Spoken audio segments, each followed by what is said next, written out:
জয় রাম। আমি অন্তরা। ঠাকুরের কথা চ্যানেলে সকল বন্ধুদের স্বাগত জানাই। পরম গুরু শ্রী শ্রী রাম ঠাকুরের চরণে প্রণাম জানিয়ে প্রতিদিন সন্ধ্যাবেলার মতো আজও আমি আপনাদের কাছে চলে এসেছি। সকল বড়দেরকে আমার প্রণাম। শুরু করছি আজকে ঠাকুরের অসীম একটি করুণার কথা। ঠাকুর তখন মজফ্ফরপুরে রোহিণীবাবুর বাড়িতে। রোহিণীবাবুর বড় মাতুলের জ্যেষ্ঠ পুত্র শ্রীমান রমেশ মজফ্ফরপুরে রোহিণীবাবুর কাছে থেকেই পড়াশোনা করত। 2 বছর সে ওখানে বেশ সুস্থ শরীরেই ছিল, কোনো অসুখ বিসুখ ছিল না। হঠাৎ একদিন তার জ্বর হয়। জ্বর 104 ডিগ্রি পর্যন্ত ওঠে আর 100 ডিগ্রিতে নেমেও আসে। শহরের সবচেয়ে নামকরা ডাক্তার চিকিৎসা করছিল। চিকিৎসক রমেশে প্যারা টাইফয়েড বলে ঘোষণা করে। জ্বরের সময় নাক ও মুখ দিয়ে রক্ত পড়ে। চিকিৎসকের বহু চেষ্টা সত্ত্বেও জ্বর কমে না। ঠাকুর প্রত্যহ 2 বেলায় রমেশকে দেখে আসেন। 15-16 দিন পরে ঠাকুর বাইরের ঘরে রোহিণীবাবুকে ডেকে বললেন, রমেশের কালা জ্বর হইয়াছে। বাচ্চার আশা খুবই কম। উহার মাকে ও কাকাকে চিঠি লিখিয়া এই সংবাদ জানায়া দেন। ডাক্তার কালাজ্বরের কথা শুনে বিশ্বাস করলেন না। রক্ত পরীক্ষা করেও কালাজ্বরের কোনো চিহ্নই পেলেন না। রোহিণীবাবু ছোট মাতুল, কলকাতায় থাকতেন। সমস্ত বিষয়ে তাহাকে জানিয়ে চিঠি দেওয়ার পর তিনি মজফ্ফরপুর চলে আসেন। ছোট মাতুলই ওই বাড়ির কর্তা। বড় ও মেজ মাতুল বড়লোক গমন করেছেন। রমেশকে কিছুই জানানো হয়নি। ওই দিন বেলা 12টার সময় ঠাকুর রমেশকে দেখতে গেলেন।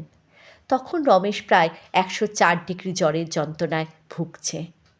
ঠাকুরকে দেখা মাত্রই রমেশ বিছানা হতে গড়াতে গড়াতে ঠাকুরের পায়ের ওপর মাথা রেখে বললেন, ঠাকুর, আপনি আমাকে ঔষধ দেন, নচেত আমি আর বাঁচব না। ঠাকুর বললেন, আমি তোমাকে কী ঔষধ দেব? ভালো ডাক্তারই তো তোমাকে চিকিৎসা করছেন। রমেশ ঠাকুরের পা দুটি আঁকড়ে ধরে আছে, কিছুতেই ছাড়ে না। তাহার নাক দিয়ে রক্ত পড়ে ঠাকুরের পা দুখানি লাল হয়ে গিয়েছে। সবাই চুপ হয়ে দাঁড়িয়ে দেখছে।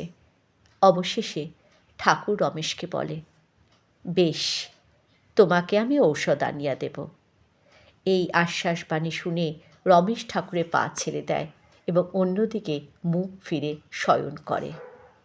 রোহিণীবাবুর পূজনীয় জ্যেষ্ঠ ভ্রাতা অক্ষয় কুমার মজুমদার ওই সময় মজফ্ফরপুর ছিলেন। পরের দিন বেলা 10টার সময় ঠাকুর রোহিণীবাবুকে সঙ্গে নিয়ে বেড়াতে বের হলেন। অনেক দূরে 3টি রাস্তার মিলনস্থলে এসে পৌঁছলেন।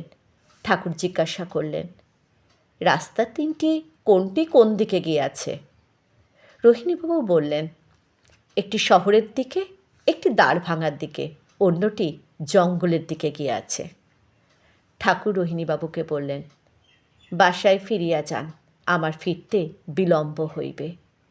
এই বলে তিনি জঙ্গল অভিমুখে চলে গেলেন। মনে কেবলই প্রশ্ন জাগছিল, ঠাকুর কেন জঙ্গলের দিকে যাচ্ছেন? এইসব চিন্তা করতে করতে রোহিণীবাবু বাড়িতে ফিরে আসেন।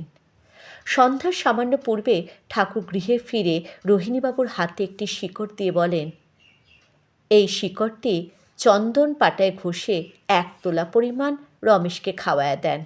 জ্বর কমতে থাকলে আর এই ওষুধ দিতে লাগব না। জ্বর না কমলে আবার 2 ঘন্টা পরে একবার খাওয়াইবেন। ভেতরে বাড়িতে নিয়ে গিয়ে ঠাকুরের পা ধুয়ে পা মুছিয়ে ভোগ তৈরি হলো। ভোগের পর ঠাকুর বাইরের ঘরে গিয়ে তাহার বিছানার ওপর বসলেন। বাঙালি ও বিহারি কয়েকজন ভদ্রলোক ঠাকুরের অপেক্ষায় ওই ঘরেই বসেছিলেন। ঠাকুর তাহাদের নিকট কথা বলতে আরম্ভ করলেন। তখনই ঠাকুরের নির্দেশ মতো শিকড়টি ঘষে 1 তোলা পরিমাণ রমেশকে খাওয়ানো হলো। জ্বর তখন 104 ডিগ্রি। ঔষধ সেবনে 5-6 মিনিট পরে হতে রমেশ প্রচুর পরিমাণে ঘামতে আরম্ভ করে। সেরকমভাবে কখনো কাহাকেও ঘামতে দেখা যায়নি। রোহিণীবাবু স্নেহময়ী জননী তখন মজফ্ফরপুর ছিলেন। রমেশকে এইভাবে ঘামতে দেখে তিনি কাঁদতে আরম্ভ করেন এবং বলেন, রমেশের রক্ত জল হয়ে বাহির হইয়া যাইতেছে, হাত পাও যেন ক্রমে ঠান্ডা হইতেছে, রমেশ আর বাঁচবে না। প্রায় 1 ঘন্টা পরে জ্বর 101 ডিগ্রিতে নেমেছে। এবং তখনও খুব ঘামছে। বিছানার চাদর ও বালিশ ইতিমধ্যে 4-5 বার বদলানো হয়ে গেছে। রোহিণীবাবুর মা কেঁদে কেঁদে বলছেন, এত ঘাম ভালো নয়, এই ঘাম যাতে বন্ধ হয় তার চেষ্টা করা উচিত। তিনি বারবার ডাক্তার আনতে বলছেন। রোহিণীবাবু মায়ের কোনো কথাই কর্ণপাত করছেন না। হাত পা একেবারে ঠান্ডা হয়ে রমেশ একেবারে অসাড় হয়ে পড়ছে দেখে তিনি কিন্তু খুব চিন্তিত ভীত হলেন। তাহার দাদা ঠাকুরের নিকট গিয়ে বসে আছেন। চিন্তিত ও শঙ্কিত মনে ঠাকুরের ঘরে উপস্থিত হলেন। ঘর ভর্তি লোক। ঠাকুর তাহাদিওকে গীতার একটি শ্লোকের ব্যাখ্যা শোনাচ্ছেন। রোহিণীবাবু 2-3 বার ঠাকুরকে ডাকলেন, কিন্তু ঠাকুর কর্ণপাত করলেন না। খুবই ভীত হয়ে পড়লেন। কেবলই মনে হতে লাগলো বোধহয় রমেশ আর বাঁচবে না। একেবারে অসাড়, হাত পা সমস্ত শরীর ঠান্ডা, ক্ষীণ নাড়ি কোনো মতে পাওয়া যাচ্ছে। ডাকলেও রমেশের কোনো সাড়া নেই। রাত্রি 9টার সময় দেখা গেল জ্বর 97.5 ডিগ্রিতে নেমেছে। জ্বর ক্রমেই কমছে। সবাই ভাবছে যদি জ্বর আরও কমে যায় তবে কি হবে। বাড়ির সবাই কাঁদছে। রোহিণীবাবুর মা নিজের মনে অনেক কথাই বলছেন। রাত্রি 10টার সময় দেখা গেল জ্বর সেই 97.5 ডিগ্রিতেই রয়েছে। রমেশ একেবারে নিষ্পন্দ। বারবার ডেকেও কোনো সাড়া পাওয়া যাচ্ছে না। ঠাকুর ঘরে সবাই গেলেন, ঠাকুরকে নিয়ে আসলেন। ঠাকুর জিজ্ঞাসা করলেন, রমেশের কি জ্বর ছাড়িয়েছে? রোহিণীবাবু বললেন, জ্বর 97.5 ডিগ্রিতে নেমেছে, কিন্তু একেবারে নিষ্পন্দ হয়ে রয়েছে, ডাকলেও সাড়া দিচ্ছে না। ঠাকুর রমেশের বিছানার কাছে গিয়ে দাঁড়ালেন এবং রমেশ রমেশ বলে 2-3 বার ডাকলেন। রমেশ খুব ক্ষীণ স্বরে উত্তর দেয়। ঠাকুর বলেন, উঠিয়া বসো। রমেশ উঠে বসে এবং বলে, আমার ক্ষুধা পাইয়াছে। ঠাকুর বলেন, ঘরে খাইবার কি আছে? সেদিন কেউই আহার করেন নাই। রোহিণীবাবু বললেন, ঘরে লুচি, মাংস, তরকারি, দুধ সবই আছে। ঠাকুর বললেন, যাহা হয় কিছু রমেশকে খাইতে দেন। রোহিণীবাবুর ইচ্ছা ছিল রমেশকে সব কিছু দিয়ে খেতে দেওয়ার, কিন্তু রমেশ 2খানা লুচি ও খানিকটা দুধ খেল। খাওয়ার প্রায় 15-20 মিনিট পরে রমেশ ঘুমিয়ে পড়ে।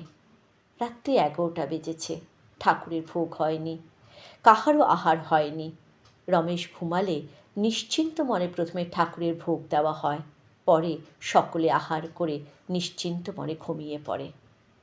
পরের দিন বেলা 8টার সময় রমেশের নিদ্রাভঙ্গ হয়। সে বড়ই দুর্বল। ঘরের মধ্যে একটি পাত্রে তার মলমূত্র ত্যাগের ব্যবস্থা করা হয়। মলের এত দুর্গন্ধ যে বাড়িতে টেকা দেয়। মল পরিষ্কার না করা পর্যন্ত ওই ঘরের নিকট যাওয়া সম্ভব হয় না। ডাক্তার প্রায় 10টার সময় রমেশকে দেখতে এসে অবাক হয়ে যায়। তিনি জিজ্ঞাসা করেন, রমেশ এমন সুস্থ হইল কি করিয়া? রোহিণীবাবু বলেন, আমার ঠাকুরের ঔষধে রমেশ এইরূপ সুস্থ হইয়া উঠিয়াছে।